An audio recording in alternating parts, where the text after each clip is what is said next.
I didn't originally have rosemary out to add in, but I decided to put a little extra in besides what was already in my herb de Provence seasoning.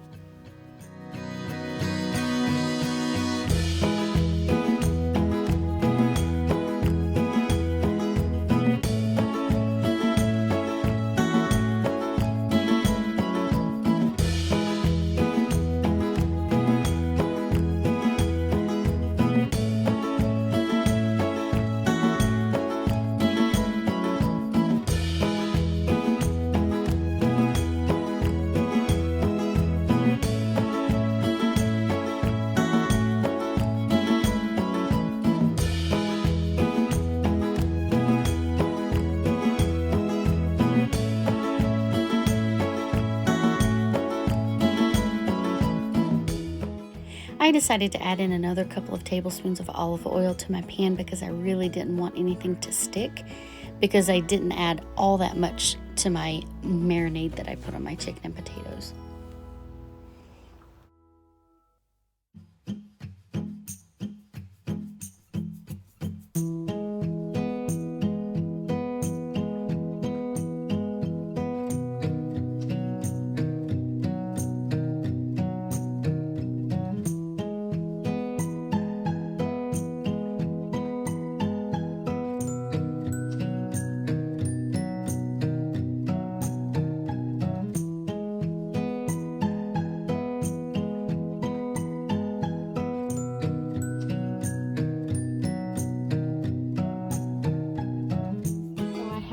This on the burner to start crisping up the chicken.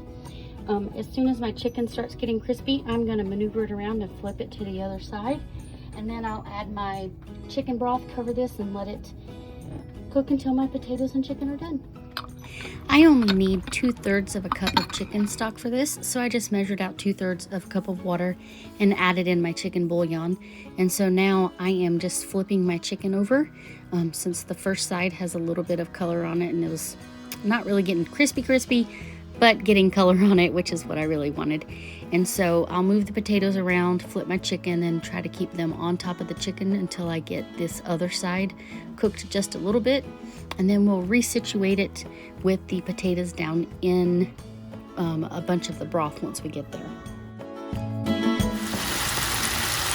Okay, I've flipped it. I want it to get a little crispier before I add in my chicken stock and let it simmer for about 30 minutes. You can also cover this and put it in the oven if your dish is oven safe. Mine is, but I don't feel like heating up my camper today by using the oven because it does heat up more than using the stovetop does.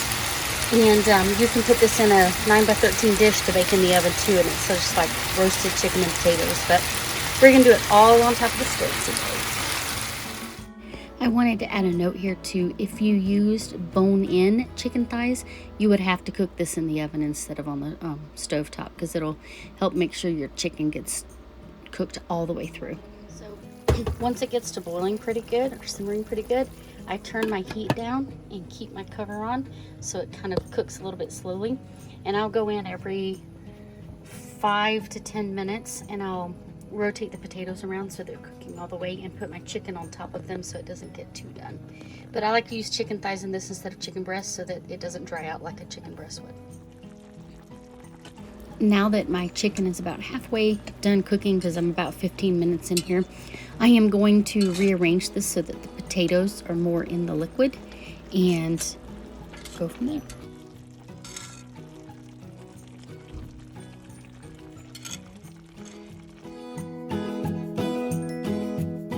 Okay, so my potatoes are getting pretty tender, but I'm going to leave the lid off now and try to get some of this cooking liquid evaporated out and get them even softer because we like it pretty soft. And the chicken is done, but because we use chicken thighs, it won't dry out. We'll just keep adding flavor. Yummy, yummy. So I'm going to turn my heat back up a little bit because I really want to get this going to get that liquid out. And keep it cooking. Our side is some Trader Joe green beans with their everyday seasoning on them. It's our favorite way to do it. A lot of the liquid's disappeared. We want to leave some of it in here because we like a sauce. And this is done. So I'm now going to swap places with my green beans that I'm making as a side. And it'll only take 5 or so minutes for those to cook. And I'll just keep that covered and it will stay hot. It's beautiful and it is still piping hot. So I'm going to cover that up and my green beans will be cooking. And I did put this on a hot pad so I don't melt my cutting board.